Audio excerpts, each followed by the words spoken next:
پہلے میں یہ چاہتا ہوں کہ ڈاکٹر صاحبہ آپ کو پورٹ سے بتائیں کہ اسے ہوا کیا؟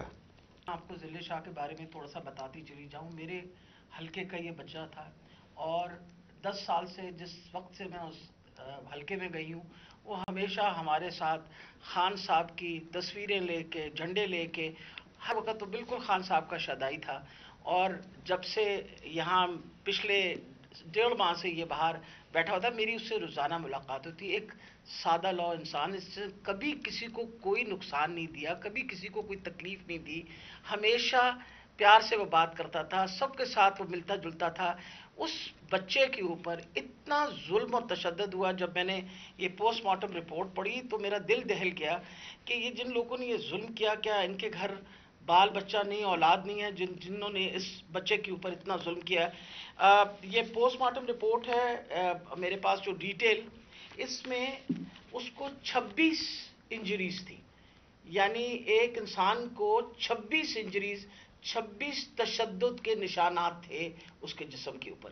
سب سے اہم جو تھا وہ تھا کہ اس کے سر کے اوپر باقاعدہ کسی بلنٹ انسٹرومنٹ یعنی کسی ڈنڈے سے اس کو زور سے اس کے سر پہ مار کے اس کا یہ جو ٹیمپرل بون سائڈ کی بون ہوتی ہے اس کا فریکچر ہو کے اور اس کا انٹراکرینیل ہیمریج یعنی دماغ کے اندر اس کے خون بہنا شروع ہو گیا تھا. اس کے ساتھ اس کے جو جسم کے اوپر انہوں نے تشدد کیا خاص طور پہ پیٹ کے ایریا میں، تو اس کی وجہ سے اس کی تلی اور اس کا جو جگر تھا وہ بھی پھٹ گیا اور اس کی وجہ سے انٹرنل ہیمریج شروع ہو گئی. اور جو چوتھی سب سے آخری جو 26ویں انجری ہے وہ سب سے زیادہ تکلیف ہے. وہ بیچارہ پہلے ہی تم نے اس کو مار ڈالا، اس کے بعد اس کے سر پہ انجری کر کے اس کے جسم کے اوپر اس کی تلی بھی پھاڑ دی، اس کی وہ کیا کہتے ہیں بلنٹ انجری کی وجہ سے اس کا لیور بھی رپچر ہو گیا. اس کے پرائیویٹ پارٹس یعنی اس کے جو پرائیویٹ اعضاء تھے ان کے اوپر بھی تم نے تشدد کر کے ٹیسٹیکولر ڈیمیج کیا. مطلب اس سے زیادہ تم کسی انسان پہ کیا تشدد کر سکتے ہیں؟ ان کی رپورٹ میں آپ کو بتا نہیں سکتی کہ یہ ہم جیسے ڈاکٹرز جو ہر وقت ان چیزوں سے ہمارا بھی دل دہل گیا کہ یہ ایک انسان کے اوپر اور وہ بھی ایک ایسا سادہ لو انسان اس کے اوپر اتنا زیادہ تشدد کیا. مین کاز جو اس کی ڈیتھ کی تھی وہ یہ تھا کہ اس کے برین کے اندر جو اس کے دماغ کے اندر جو ہیمریج ہو گیا یعنی خون نکلنا شروع ہو گیا اور جو تلی اور اس کے جگر سے جو خون نکلا اس کی وجہ سے وہ بیچارہ بچہ جو ہے وہ اللہ کو پیارا ہو گیا. جی شکریہ ڈاکٹر صاحبہ. میں نے یہ چاہتا کہ آپ پہلے یہ سمجھ لیں، پھر سے میں یہ بتانا چاہتا ہوں وہ اسپیشل چائلڈ تھا. وہ ایک کیوں اس سے سارے پیار کرتے تھے اور اس کی ذرا ویڈیوز دیکھ لیں، سارے سوشل میڈیا پہ اس کی ویڈیوز چل رہی ہیں. اس طرح کے انسان سے یہ تشدد کرنا، میں سوچتا رہا ہوں کہ اللہ ہم کدھر پہنچ گئے ہیں یا ہم کدھر تک گر چکے ہیں. کیا ایک قوم اس طرح کی چیز کی اجازت دے اور کیا اللہ کی برکت آ سکتی ہے اس قوم پہ؟ جب اس طرح کا ظلم ہوتا ہے قوم پہ اور وہ قوم ظلم کو سہ جاتی ہے اور اپنے آپ کو بچاتی ہے کہ اچھا میرے اوپر یہ ظلم نہ ہو جائے.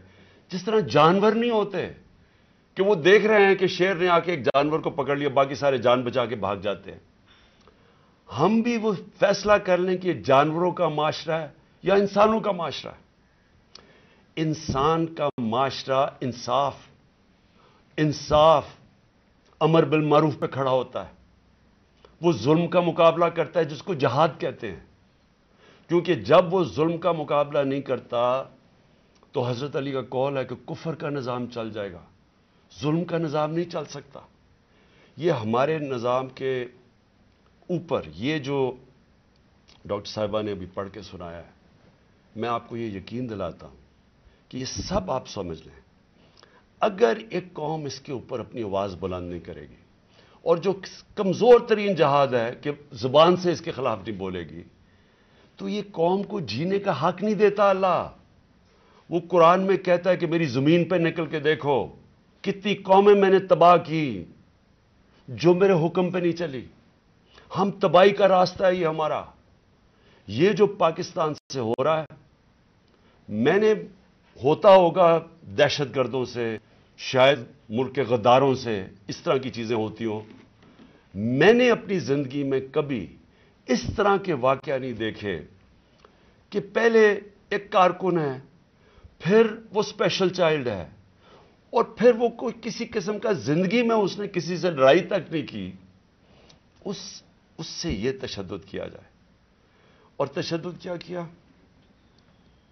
سر بھی اس کا، انہوں نے کہا کہ اندر سے خون نکلنا شروع ہو گیا، اس کا جو جگر ہے اور جو اس کی جو پتا ہے اس کو انہوں نے اس طرح مارا بے دردی سے، وہ اندر سے خون نکلنا شروع ہو گیا۔ لیکن اس کے پرائیویٹ پارٹس، یعنی اس کے اوپر تشدد کیا ہوا۔ میں ایک اور قرآن کی آیت ہے، اللہ کہتا ہے کہ انسان کو کہ میں نے تمہیں اشرف المخلوقات بنایا، سب سے عظیم مخلوق، جو انسان کا درجہ فرشتوں سے بھی اوپر چلا جاتا ہے۔ اگر انسان اللہ کے حکم پہ چلے وہ فرشتوں سے اوپر چلا جاتا ہے، لیکن وہی قرآن میں لکھا وہ جب وہ گرتا ہے وہ جانوروں سے بھی نیچے چلا جاتا ہے۔ جانور بھی یہ نہ کریں۔ اور یہ جو ہمارے اوپر، جب سے میں یہ دیکھا ہے، ایک آدمی جب سے آیا ہے اس کو ایک پوزیشن پہ لگایا ہے، میں نام نہیں لیتا کیونکہ پھر سینسر ہو جائے گا، اس کو بھی پتا ہے، قوم کو بھی پتا ہے وہ کون ہے، جو اس نے ظلم کرنا شروع کیا سیاسی کارکنوں پہ۔ ایکسپرٹیز تھی اس کی کاؤنٹر ٹیررزم، دہشت گردوں سے کچھ کرتا تھا، لیکن میں سوچتا ہوں کہ وہ دہشت گردوں سے بھی یہ جو کرتا ہوگا یا جن کے اوپر شک ہوگا کرتا ہوگا، تو وہ کتنی نفرت پھیلی ہوگی ان علاقوں کے اندر۔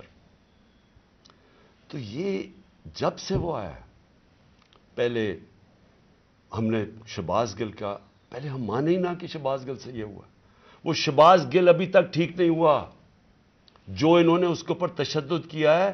ایک یونیورسٹی پروفیسر پاکستان آتا ہے، چھوڑ کے ملک کے لیے ایک خواب دیکھ کے آتا ہے، اس کو جو انہوں نے ننگا کر کے جو اس کے اوپر تشدد کیا وہ ابھی تک ٹھیک نہیں ہے۔ کون سا وہ دہشت گرد تھا؟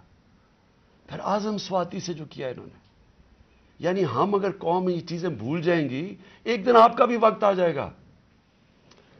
ایک سینیٹر، 75 سال کا آدمی، اس کو صرف ایک ٹویٹ کرنے پہ اوپر کے باجوہ صاحب شکریہ NRO 2 کا، کون سے دنیا کے ملک کے اندر یہ جرم ہے کہ شکریہ باجوہ صاحب NRO 2 کا؟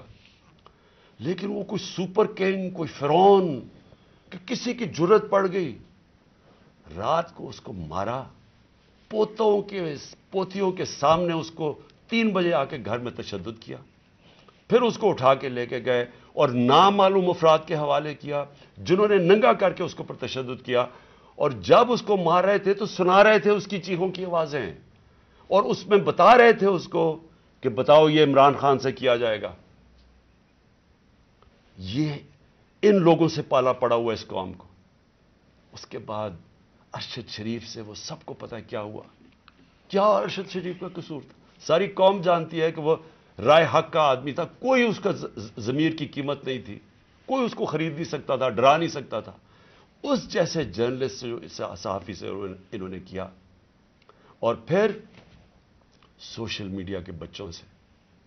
میں نے آپ کو بتایا ماں باپ کا مجھے آیا کہ ہمارا بیٹا ابھی تک ٹھیک نہیں ہوا، کوئی ٹویٹ